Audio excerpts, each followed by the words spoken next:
No, All no, the no. rumors are true. Stephen Hill working on his eye makeup and lipstick as we begin the show.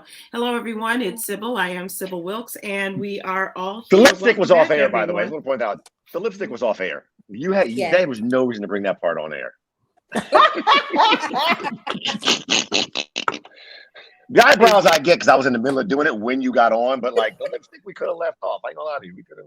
Well, it was a part of the whole look. Apparently, It's a look. It is something. If it's a real good look, then you can't tell. That's the point. If it's a real look, like, well, right. I look like I have nothing on, and yet this face is beat. It's beat. It's beat, all right. How are you, Stephen Hill? Beat. I'm spectacular. I just cooked an amazing meal. Isn't that right, Jaden? Yep. Just cooked an amazing meal. We just had dinner. What did you prepare? Crab cakes, which did need some Mexican seasoning. I don't lie. The crab cakes need a little Mexican seasoning. And zucchini. I make a very great kind of Cajun zucchini and rice and beans. And he was happy. Okay. Oh, Nice. I'll be by for dinner later. Okay. Come on through. Hello, Kwyn. Welcome back. Hello. How are you guys? Great. How are you? Good. I'm doing good. Sorry if y'all hear me say ow, because Oliver still hasn't learned to not attack me yet. Okay. But we're going to get there. Mm-hmm. All right. And Myra, it's good to see you again. Everything good in your house? You getting everything back in order? We are putting things back together as we speak. Yep, I'm pushing that right out the way. Yep. Okay. I'm sorry, I missed the part with what happened to your house. Oh, sorry. Oh, no. I had painters come within the last 5 days. So it's one of them, like, taking stuff off the wall, stuff off the counter, move stuff all over the bed. Yeah, just like this was not a euphemism, by the way. There really were painters. So this is Myra and I were together last week and had a really fun time. I hope you guys had a good week as well. And welcome back, as I said. And Stephen Hill, Dominion. Oh, Dominion. Oh, gotcha. Dominion. Okay. Got it.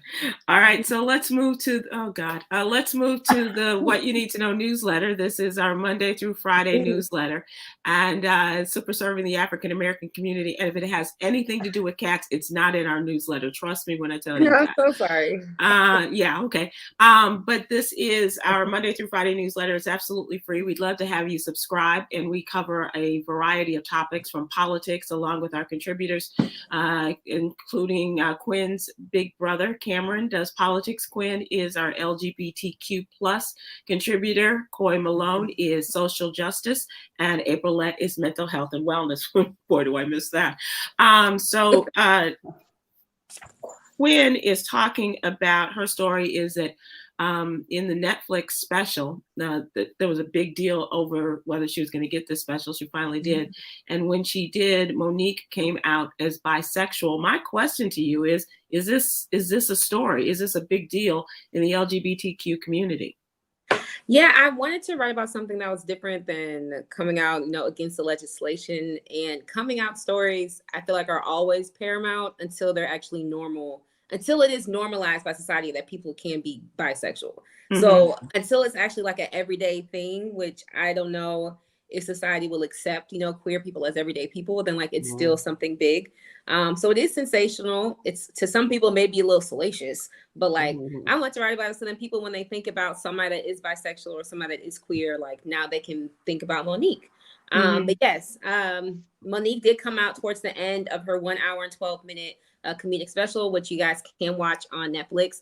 She told a very, very heartfelt story about her grandmother not accepting a relative of hers who she affectionately called Uncle Tina, and how that motivated Monique to also swallow her own sexuality growing up, and how her grandmother, of course, like was a Christian, was very, very devotional with her Bible and like her religion, and how her grandmother believed that God had punished her by having a daughter who was queer, and the daughter was Uncle Tina.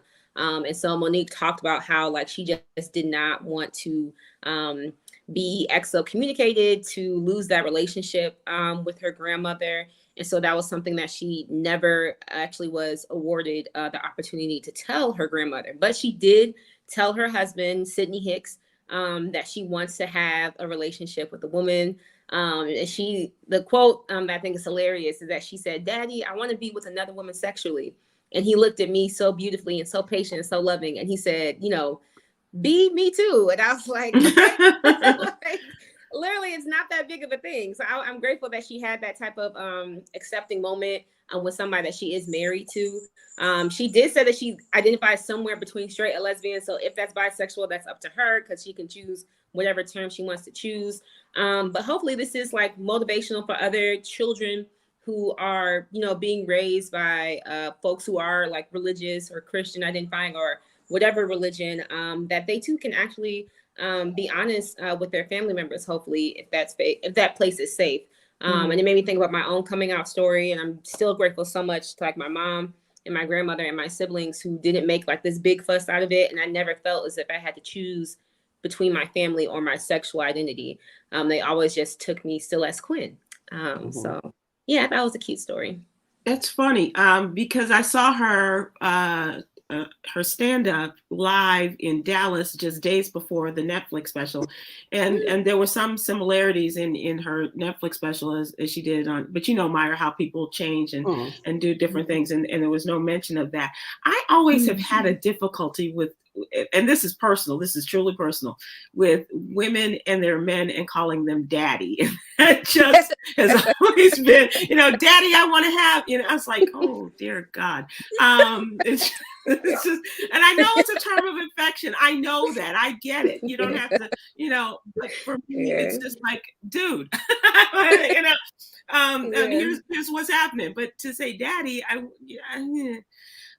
but I'm wondering, is she going to become, and hear me when I ask this, is she going to become a poster child, do you think, for the bisexual quadrant of your community? I know that a lot of people embraced, oh shoot, now I can't remember her name, when she got married to a woman. So I'm just wondering what your thoughts are on that. I don't know if well, first of all, I don't know if there is a poster child for our expansive community. I do feel as if now there are prominent players when it comes to activism that I see publications regularly, you know, reach out to for a comment, you know, like Laverne Cox and like, you know, now Niecy Nash. But I feel like now that we have somebody who is cisgendered, who is a prominent, you know, name when it comes to Black entertainment, that has said like, hey, like I am on this side of the community, I do think that folks will be contacting her more when it comes to lots of this legislation and a lot of this violence, to be like, hey, like, so what do you think? Because she did also say that she stands for like, supports like lots of trans youth. And so I think that's important to know, like, again, when people are talking about how being gay is a sin, how gay people need to go to hell, how trans people shouldn't exist, that they are talking about entertainers, actors and actresses, models, musicians, people that they listen to on the daily when you talk about people of this community. So I don't know if it's a poster child, but more so like the representation is now increasing. And so a lot of people, like when you're talking about this slanderous stuff against members of the community, now I just really want people to be cognizant of like, you don't know who you're talking about now when you say these type of horrible, mean things, especially like with a story like Monique, again, because we've seen her in lots of roles. I think all of her movies have been heterosexual roles. So hopefully, I don't know about Precious. I'm not sure what. But I think for one thing, she should get that invitation from the Disney people and go to Gay Days, because that is, and if it does anything to, you know, tick off some people in the state of Florida, I'm all for it. So I appreciate your, you know, looking at it and giving us this side of the story as far as Monique is concerned. And where she is now in her fluidity, or you know, wherever she is, I think it's a conversation that needs to be had. Monique, is quite the controversial character in itself. The whole Netflix thing was quite a subject of commentary and discussion and arguments, Myra, about how much she was worth, and not getting as much as the guys and the white women and that kind of thing. Now she's making her name for something else. Yeah. I haven't seen it, so I just heard about it. So I just feel to me it's, I don't want to belittle it, but it just didn't seem like a big deal. It's like, okay, you want to be with a woman, but you're gonna continue to sleep with men. Oh shit, I don't care. Okay, whatever. Whatever blows your skirt up, I guess. Yeah, Right. yeah, I'm like big whoop. Okay. Yeah, and I understand.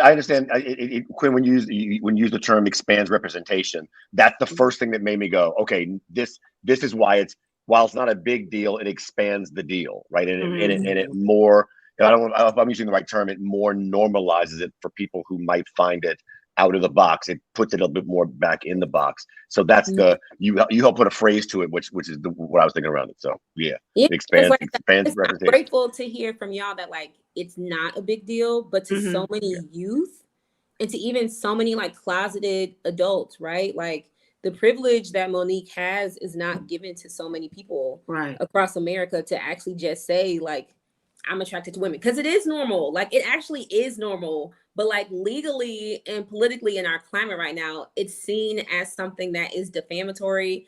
It's seen as something that's against God. It's seen as something that is strange. And it's seen as if in some countries, Uganda, it's seen as something that you should be put to death for. Right. So like, the fact is that it's not normal. This is actually like, it shouldn't be a big deal. And that should be the big deal. You know what I'm saying? And well, I dare say the only thing. Sorry. Go ahead. I was gonna say the only thing less surprising than Monique saying that is her husband saying, "I want to sleep with another woman too." Yeah. Well, they do. I mean, for years, the whole thing was their open marriage, right? Yeah. And everybody was assuming he was going after women and she was going after men. And now, she doesn't want the open marriage, but because that's pretty much what she said on stage. I don't know if she said that in her Netflix special, but she's opened up a lot of conversations. I can say that. Okay. And her story is not unlike a lot of people. Kwyn, you're very lucky that, you felt the comfort and love of your family to share what you were going through. Whereas during Monique's time, that was something that was so taboo and you just didn't talk about for a lot of families. So I think that she by using the poster child, she is a symbol of a new age. And of women who grew up in the 60s and 70s who felt closeted and could not share with her family, and even the Uncle Tina thing, that seems like a slam. It doesn't seem, very nice, but okay, whatever. You loved him and he had an alternative lifestyle, and everybody has those stories about somebody in their family. So she's opening the door for more discussion for people of an older age who are, recognizing a change in their sexuality or at least admitting to it after 40, 50 years. And I think that's beautiful too, because the pain is very intergenerational. Like I forget the beauty of having queer elders, folks who have been around like for a long time, because being gay ain't nothing new, but it has been targeted for like a very, very, very, very long time. And so I hope that this isn't just inspirational for youth, but for people around her age as well, to actually come out the closet and actually just be honest with who they are. Because I hope it is a more free time for most, but I do understand, like, because somebody put in the comments, like in the South, it's also in the North too. Yeah, for sure. Yeah. But like, I do hope that more people do come out even for that age. I didn't think about that, Sybil, so that was good. It's interesting because a close family member came out as bisexual or stated that they were bisexual. And I asked them, I was like, so now that you said it, how do you feel? How did everybody respond? And she pretty much said, well, everybody was like, okay. So it was no big deal, you know. So what we having for dinner? We're going to Steve's for crab cakes and some right. It's like zucchini. pass the sweet potatoes. Nobody, Yeah. Maybe, But sometimes, Myra, that weight is lifted off of you, you know, like Right. she said with her grandmother, because I know in my family, my dad had 3 sons in his first marriage, and my middle brother, who I was closest to, was he came out after my father died. And, you know, he had been married to a woman and all of these other things. And then subsequently, you know, in conversations later on, my aunt was talking about the fact that he turned gay because he was assaulted by a priest. And that was her way of being able to accept it, I guess. But she, you know, she was an older woman, and That's so sad. that was the conversation, and I was offended because, you know, she was blaming it on that, and but my cousin gave me the eyes like, not today. We're not having that conversation. But that's real, Kwyn. You know, that's why I said you're so lucky that you had that warmth and embrace of your family. Because I mean, I still had those questions too, because, you know, I never shared this either. I was sexually assaulted by a woman as well. And so it is unfortunate that a lot of people who do experience assault, you know, across the spectrum who are queer, we do get that question often asked, like, oh, is this because of a violent, you know, thievery from you? Like, is this because somebody took something from you that now you are attracted to women? And that just has it coming from such a toxic root that I really want people to unlearn and recognize that, like, hey, this isn't a causation. This isn't some type of biological alteration to my DNA. This is just who I am.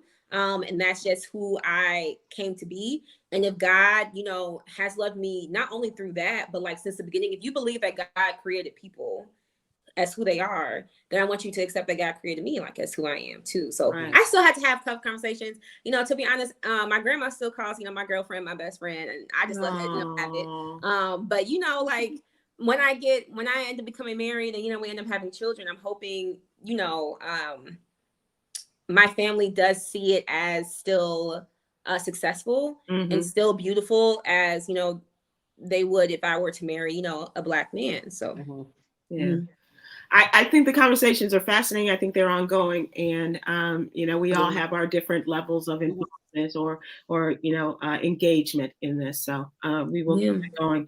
And one of the other stories that we talk about in the newsletter is this horrific shooting that took place just about a week ago with a young boy, 16 years old. I still call him a boy. I know, young man, but he, a young Black 16-year-old boy, just doing his deed as a big brother, going to pick up his siblings, and went to the wrong address. He was 1 block away. He went to 115th Street. They were supposed to be on 115th Terrace. And he stood at the door, rang the doorbell, and the man opened the door and shot him through the glass window. All he saw was a Black man, and shot him in the head. Luckily, he maintained his consciousness and ran away. And as he was running away, the man shot him again in the hand. And he went to 3 different houses before someone would open the door and give him aid. And that was even after they told him to lay on the ground with his arms out or above his head, however they had to do it.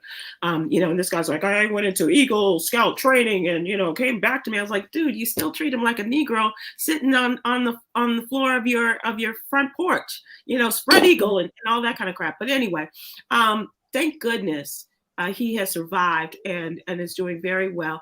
We're hoping to talk to his attorney, Lee Merritt, tomorrow about this. But the 84-year-old white man who shot him in the Kansas City neighborhood has turned himself in and is pleading not guilty to this. But this is the beginning of, and we'll talk about this in training, of all of these people who are shooting first, not asking any questions. And young people, doesn't matter the color right now, are being, you know, assaulted because of our gun laws and the ability to have guns and to call yourself, you know, protecting your property or whatever. That's Ralph Yarl's story. And we'll talk about that, as well as want to remind people that every week we also have the Black and Missing. And this is about a young woman who's been missing since almost a year ago from Milwaukee, Wisconsin. Her name is Janiyah Walker. She's 16 years old. And take a look at her picture in the What You Need to Know newsletter. If you have any information, please go to the Black and Missing Foundation website, and we'd appreciate it. And we'd also like you to subscribe to the What You Need to Know newsletter. As I said, it's free, and we'll have it in your email box every Monday through Friday. Go to sybilwilkes.com, and we're finding that people really they like us. They really like us.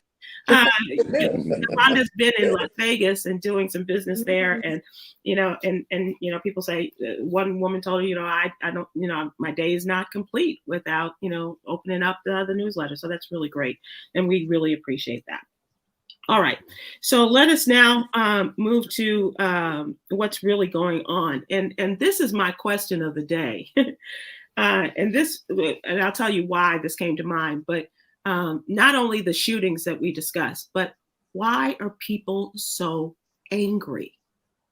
And if you do find yourself angry, and if you find yourself, just so stressed out and you can't, what do you do about it? Like Yolanda is a yogi. And so she encourages us to breathe and to smile and, just woosah. But a lot of people aren't doing this. And what brought this to mind is this man, I don't know if you all have seen it. It's gone viral. This man is screaming at the top of his lungs about a screaming baby on Southwest Airlines, right?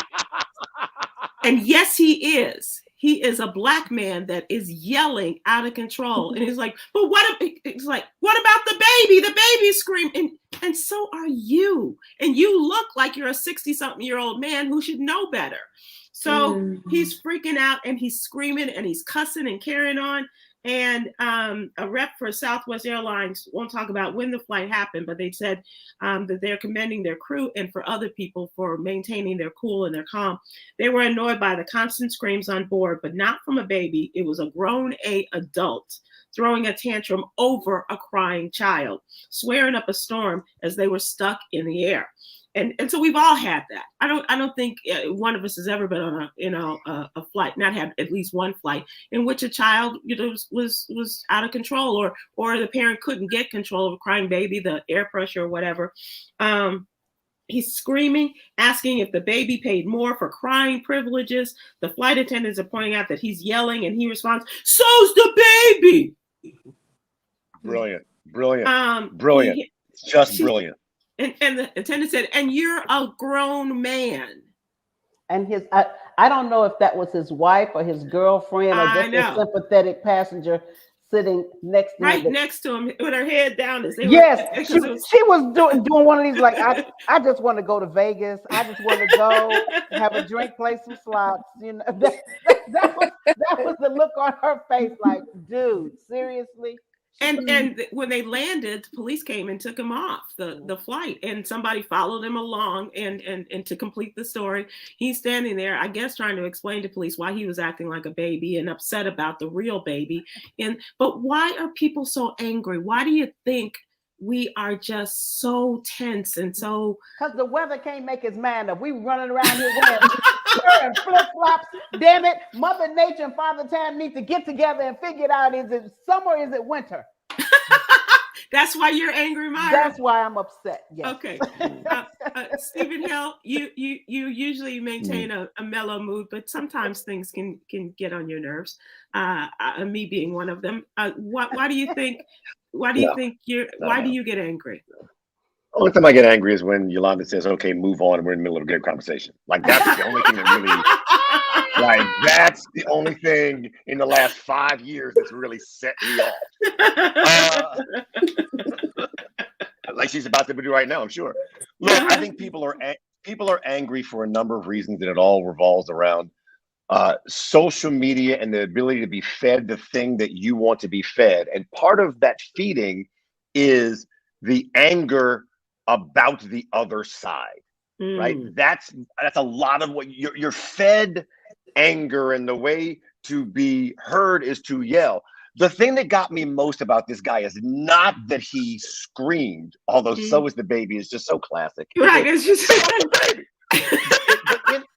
and so is the baby is the illogical rationalization of all of these moves, right? That's the thing. And he never stopped. And I didn't know what happened when he got off the plane. So I thought the plane got diverted to Orlando. I may be wrong. Well, they I did think land, the plane was, I'm not sure where it was going, but it was right. They landed someplace Florida. different than they were supposed to go. Right. Okay. They landed someplace different. And even when he gets off the plane, he's trying to rationalize screaming about a baby. And I think that's because we have been shown that, like, if you're just loud enough, you can be right enough. If you're in your own group or if you're against the other group. And I think this is feeding the anger, that and COVID. That and the bust out from COVID. I still truly believe the bust out from COVID is still fueling a lot of this. That's just so is the baby. It just encapsulated it all. And he thought he was so right. It was the baby. I should be really? Time to move on yet, Londa? Londa, time to move on yet? I think that the other thing too, I believe that Trump, even though he is that he sort of lifted the scab on racism in this country, and it sort of made it okay. Bad behavior is okay. Yeah, and he didn't create it, but it was like he gave a voice to so many people. And with the explosion of social media, and all these people have what I call keyboard courage, that you can sit down in your mama's basement and type whatever you want to type, and now you have a voice. So now we have all this just hatred magnified and anger magnified throughout the country. That, and just like Stephen said, that and COVID, which just blew the whole world's mind. It was a very dangerous combination. It was like a perfect storm. Kwyn, you work with a variety of ages in your educational career. So you work with students, college students, you work with young people your age, and you work with older adults. Do you find that there is that sort of anger that is prevalent, or is there one group, or as opposed to another, that's more angry? I always thought it was interesting, the labels we put on different emotions, because I just anger is just hurt. Like I really just feel like anger is hurt about something. Let it be something that somebody said. Let it be, Myra brought up the weather. Let it be you're sad now that you can't go outside. Like, I think anger is just some type of hurt, and that's not really to rationalize what this gentleman did, but more so to paint the picture of, like, anytime that we do see somebody being angry, it really is out of some type of sadness. That's where it literally comes from. I think there's just like those two emotions. But I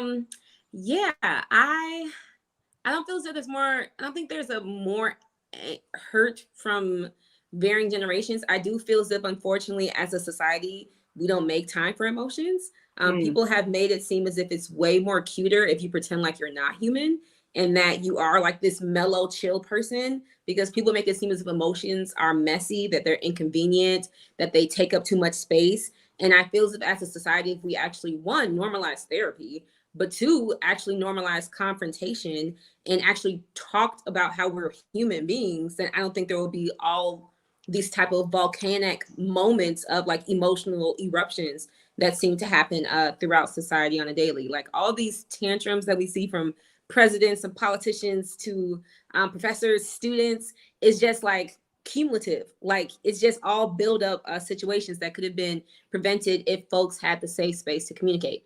I will also share that I've had two separate experiences at the airport, and I don't know if we have enough time. I hope Yolanda doesn't cut me off. But one time, it's coming. It's coming. Hurry up!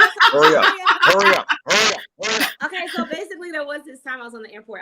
I forgot where I was going to and from, but a white kid kept kicking my chair behind me, and I'm like, okay, one more time. I could be on World Star Hip Hop if I turn around and be like, girl, get your kid. Like, otherwise I'm gonna have to get him for you, you know? But I said, okay, let me have some grace. So I turned around and I gave the mom like an eye, like, get Jimmy. Okay?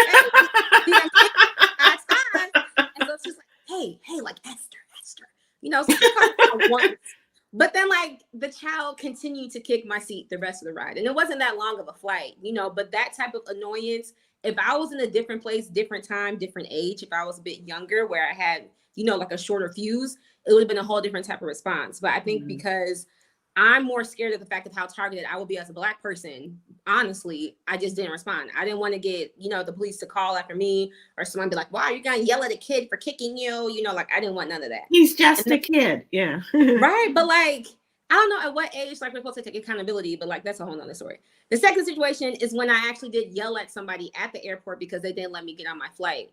And I was there at the airport. I literally am looking at the plane behind the person and they're like, yeah, we don't want to cause a delay in boarding you. And I'm like, ma'am, like I have a conference to go to, like I need to go to New Orleans, you know, like please, please, please. And they're like, no. And I just start bawling, crying. Because again, like my anger is hurt. So I'm crying and I'm like, now my tone is different because I'm like, what do you mean? Like, I don't understand. Like, and I'm telling them where I work, y'all. And she went ahead and called security on me. Wow. And they're just like listening to me and the plane is still right there. The plane wasn't scheduled. It was like 12:30. The plane was scheduled to take off at 1:45. So to give you a time, I'm literally looking at the plane right there. I'm just like, what happened to 10 minutes before the flight is scheduled to leave? And this isn't some O'Hare airport, you know, and what ended up resulting in that incident, a member of our board of trustees for the university I work at owns that airport. And so he was called. And then he called the president of the institution I work at now to therefore call my boss.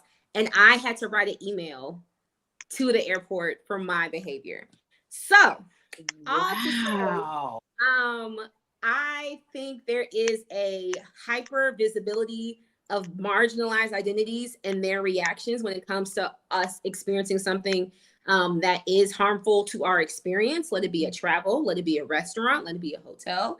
And I think, unfortunately, it comes with a real heavy consequence that as marginal people, we do not have the luxury to be angry. Like, we just don't. We don't have the luxury to be sad. We don't have the luxury to even be too happy for real. We have to be robotic in our movements and very, very mechanical in how we respond to things. And it just sucks. So I hope I hope the baby is okay. Yeah. I hope the big baby is okay, and that woman that was traveling with him. I would have stayed on the plane. I've been like, you go. I'll catch you later. Catch you later. But I'm also wondering if people have some tips for handling that anger. Myra, you know, I have been listening to and I'm just doing this for me. Nobody else has to do it. There's a certain person who Excuse talks me, about. Excuse me, we don't have time for that. There it is. There it is. Well, I was going to say Yolanda's yoga, but you know, since we don't have time for it. Proceed, Myra. No, it's actually the laws of attraction, and it's a mental thing about vibrations, and that you actually focus on what you want. So if you want to have a good day, like I am going to have a wonderful day today, then that is where your mind is. Right. And good things come to you because you are basically sending out good vibes. That's what you are doing. And I've been doing that for well over a month, and it has just, because trust me, I could go from 0 to 100. Ask about me, but I have really chilled. And she's famous for that, ladies and gentlemen. Myra's famous for jumping on the table and telling him about himself, no matter what kind of boss he is in Hollywood. There is a T-shirt that I have seen on Facebook. I haven't bought it, but it says, trust me, therapy works, but I will flip this table over. No, that's real. Love it. That is real. That is real.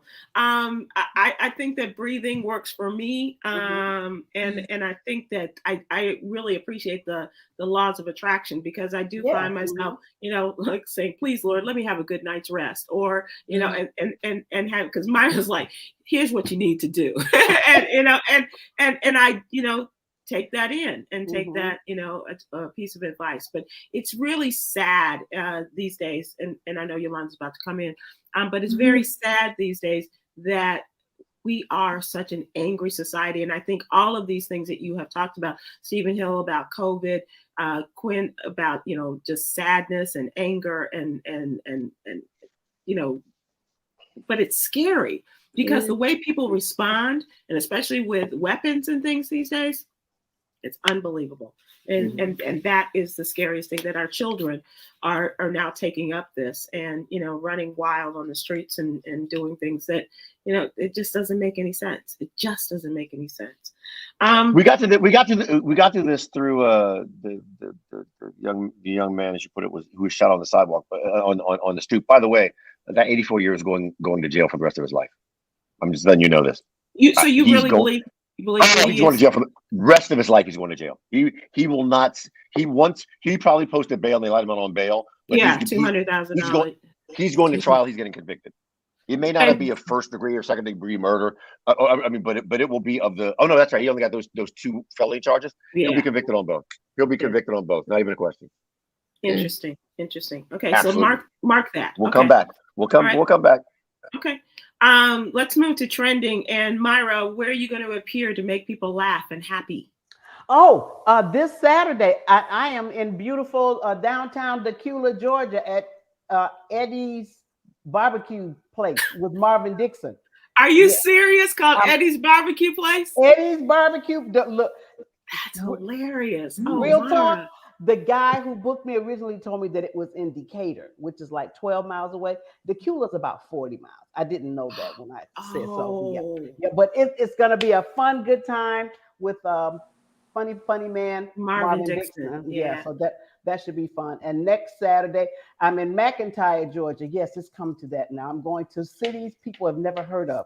I'm going to McIntyre, Georgia. But it's the food good. I can't wait to find out how the queue was at Eddie's. Them wings are going to be bumping. I'm telling you right now, them wings are going to be bumping. Okay. With that Nashville hot sauce, that's the new thing now. I heard. It got to be Nashville hot. Yeah, it's soaked in Satan's sweat or something.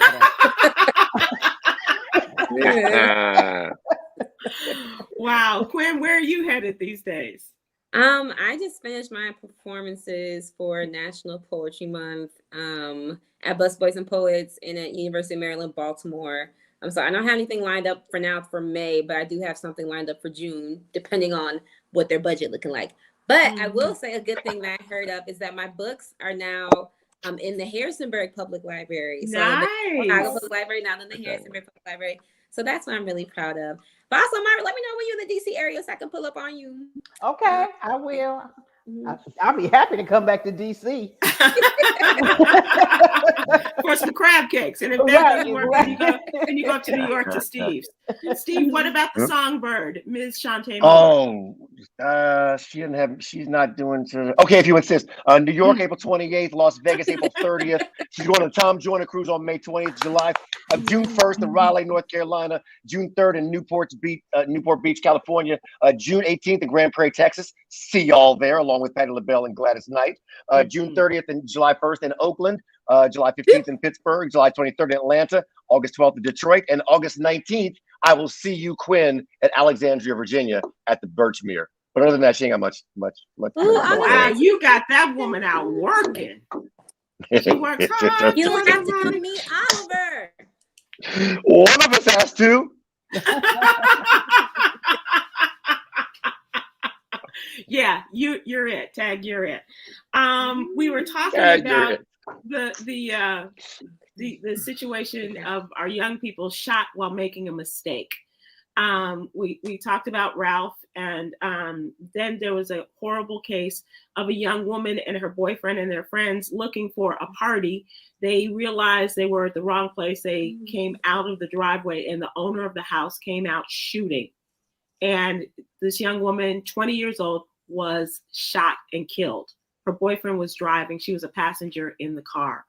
And more recently, this happened in Texas, where 2 cheerleaders stopped at an H-E-B. It's a big grocery store in Texas, and to get some snacks and stuff for their trip. And the little girl she's a teenager, high school cheerleader, came out and opened the wrong door of a car. And she apologized, closed the door, and he came after her. Wow. He didn't shoot from the car. She apologized. Oh, I'm sorry. And went to her car and he shot her. She's critically injured. And her friend was had a wound, but she's been taken care of. They have arrested this man. They suggest that 25 years old, charged with deadly conduct, a third-degree felony. And people are not safe to even make a mistake. Ralph went to the wrong house. These kids were looking for a party. They went up the wrong driveway. This young lady opened the wrong car door. You know, we used to make jokes about, there used to be these stories about older women coming out of the grocery store and getting into somebody's car. And they're like, well, let's go. And they're like, where do you want to go? You know, and it was fun. It was cute. It's nothing cute. There's nothing fun about the people who have guns and are not afraid to use them. If this man didn't want people to come into their house, into his property, why didn't he have a fence and stop him, you know, and say, no, you can't. We've all made those U-turns. We've all pulled into a driveway. I do it all the time. Yep. I've had pizza delivered to my house. It wasn't meant for me. Oh, I'm sorry, I have the wrong address. What do? You pull out a gun and you shoot somebody? This is a new low. I mean, Steve, but do you think it can't get any lower? People can't expect to go to schools and right. Like if your school doesn't have a safety protocol, then your school is behind. That to me is scary. So you can't expect to go to school. You certainly can't expect to pull up in somebody's driveway. Like it's just, and again, all these gun laws that were made when there was a musket, it took a minute to reload. Right. Are just not working now. It just doesn't work now. But think about it. You know, a couple of 100 years ago, when everybody carried it was called the Wild Wild West, and it was considered as uncivilized when everybody was just out rooting, tooting, shooting, and we're just gonna step outside and settle things. So supposedly we became more civilized and not behave like that. But it seems like we're going back in time now because everybody wants to have a gun to feel more powerful. And I'm telling you, it's not going to stop there. And that's why, because pretty soon somebody is gonna pull out a hand grenade. Like, you know, what? You got a gun? I'm gonna blow up everybody over there. Boom. Yeah. Here's why it's not going to stop, Myra. I cannot agree with you more. Because forget the schools, not the schools, but all of this behavior is wrapped around instinct. And once you attach something around instinct, protection, I need to protect my property. I need to make sure that no one I know is harmed and harm them first. That is an instinct that you can't, as a human, as an animal, you can't switch that off, right? But you can. To your point, what civilization is supposed to do is make you kind of think before you shoot, but we're going in the wrong direction. We're going in the wrong direction. This 84-year-old man getting ready for bed, he says he saw a black male around 6 feet tall grabbing at the door of his home. This kid said he never touched the door. And when he went for help, nobody would give him help. How sad. This young girl apologized. Sorry for opening your car door. They went to get in their car and he followed them. And the fact that they are going to, and I'm 100% sure that they are going to jail for the rest of their lives, or if not a good portion of it. But that doesn't bring a life back. It doesn't. But because whether the justice system works in this case is kind of not the issue. It's to your point, like it's where we are as a culture, as a civilization right now. You sound like an abolitionist. That's the nicest thing you said all day. Look at you go to the roots. There it is. Stephen Hill, we're not going to leave without you talking about the trial that never happened. As Dominion voting systems played a game of let's make a deal with Fox News, and they agreed on a $787 million payout, although they asked for 1.6 billion. They had picked the jury. They brought in all their boxes and they were ready to go. And the judge said, we're going to break for lunch and we're going to come back and start the trial. They came back at 1:30 and they waited until 4:00 and they finally said, we have a deal. And Judicial game of chicken. Yeah. And I think the possession of all the boxes and the volumes of testimony and emails and texts and all of this by members of the Fox team, by the owners of the station, of the company and what have you, Dominion said, we are not going to allow you to denigrate our company and have people lie about what we did not do in terms of the election, that we messed with the machines. And so that this led to Donald Trump losing the 2020 election. And it led to Trump followers who believed what the Fox News people were saying, led them to file, to post threats to these people. Mm-hmm. They couldn't go to work. Some people had to move out of their homes. Yep. It was just ridiculous. Yep. And it's not the only company that's going after them. So Dominion had the upper hand the entire way. It was clear by what was coming out of his file. Dominion had the upper hand the entire way. Yep. I call them Dominion now because, as we talked about earlier on the show, what's happening now is people only hear their own pods. They only hear, people who watch CNN only hear CNN. Newsmax or One Max or whatever it is, you only hear that. People who watch Fox only watch Fox. So when CNN reports that like they settled it and everything else, blah, blah, blah, the people on Fox who watch this from the beginning have not seen any of this. They don't know. They've not. And so what Fox did, first of all, they didn't report it at all until it was settled. And then they put it on their website buried. Right. And then they had it as a small article. But why I have Dominion right here, why I have Dominion is because they had the upper hand, and what they did not do was part of the agreement did not include having Fox go on their air and saying we were wrong. Apologizing is one thing. Saying we were absolutely wrong, this didn't happen, was the biggest mistake. I would have given away at least 200 million of that to have that happen. Yep. It's astonishing that like people who are really intelligent and can win 787 million can't do the easy thing. They had the opportunity to have Fox say that, because they could have said, we're going to trial if you don't do that. Right. And they didn't do it. I'm stunned. They didn't hold into it. I purposely turned to Fox News when the story broke, and MSNBC, CNN, everybody else, settlement, blah, blah, blah. To wall. Yep.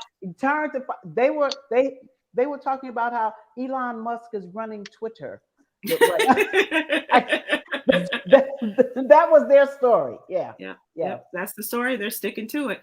And but and also a sigh of relief that the old man didn't have to get up on the stand and testify, because they weren't going to let Murdoch do that. But Dominion had all of the cards. They literally were playing spades with all three twos, the ace, the king, and the queen, and no clubs. But to me, it ain't over. No, it's not, because there are other companies that are coming along. It ain't over. And not only are they suing Fox, they're going after the pillow guy too. The pillow guy, the Giuliani, the crazy lawyer lady. Yeah. And this other voting machine company, they have seen now all the plans. They have seen all how this is all worked out. And Steve, if they're smart, they will listen to you and say, nope, we're not going to settle until you go on the air and say we were wrong. We lied. We lied to you. We know we were lying when we told you thus and so. And because and then we go to court if you're not going to settle on that. If you're not going to settle. My gosh. And Myra, I told you guys, I was ready with my popcorn. I was like, oh yeah. Was This it is Garrett's? Because if so, send me some cheese caramel mix. I was ready. I was like, they said Nothing. Man, can't tell you how many times I've been bummed out like that. Okay. Let us move to to entertainment. And I got a lot of entertainment stories, but this one struck me because I'm such a fan. The Queen of the Courts, Serena Williams, is serving up a new memoir. Oh, yay. The Don't Call Me Retired tennis great is shopping her memoir, and offers could hit beyond, check this out, $10 million for her story. Absolutely. Absolutely right. Yeah. A publishing insider says the book world is buzzing that she's selling her story via a literary agent and speculates that there are 8-figure deals on the table. Another person shares that a deal may have already been closed and that her team was initially looking at offers for multiple books. And Steve, The funny thing about that is that the thing that's awesome about Serena is kind of seems kind of messed up for the book world, and it'll make sense hopefully when I bring it. But like, she's lived such an awesome life. It feels like it's not salacious, and it feels like the big money usually goes to salacious material. Right. So and by the way, it's going to be the biggest like inspirational book kind of ever. But when it comes to salacious, the ones that usually get the big money. So actually, I flipped that around. I'm glad that she's getting the big money for something that's not going to be salacious. That is really truly great and uplifting and positive and can lend some sort of positivity to the world. Which I think her mama would like. So I think that's great. Steve, is your football team, is the deal done, or is the black man gonna buy the Washington Commanders? So I've lost track of it. So the other day it broke that the person who owned some Philadelphia team, I forget what 76 or 76, was interested in buying and the hockey team. Was interested in buying the Commanders. Is that the group that Magic Johnson's a part of, or no? Yeah. Yes. Then I certainly hope that is the case. Because there's a dude, there's a brother that says he's got $7 billion that he wants to spend on the Commanders. And now they're looking. Oh, dear God. Okay, it's time to go. Oliver is telling us time to go. Well, if that's not the cat's meow. I just want Oliver to walk by and turn and look into the camera and be like, "What's up, Steve?" He literally likes going outside now, so I left my porch open thinking he was going to stay there, but he has been coming in every hour. Like, what are you doing? That's your child. That's your child. What happens now when you get on the phone? All right, you guys, we're going to close with Yogi's Jewel. We don't have time. We don't have time. I'm so sorry. We don't have time. I'm so sorry. We don't have time right now. Remember, most of our fears never come to pass. So inhale faith. Exhale fear. I'm so sorry. Wait, Kwyn's face. It was the old school. Why would I? Most fears do not come to pass. Come to pass. Yeah. That's not motivational.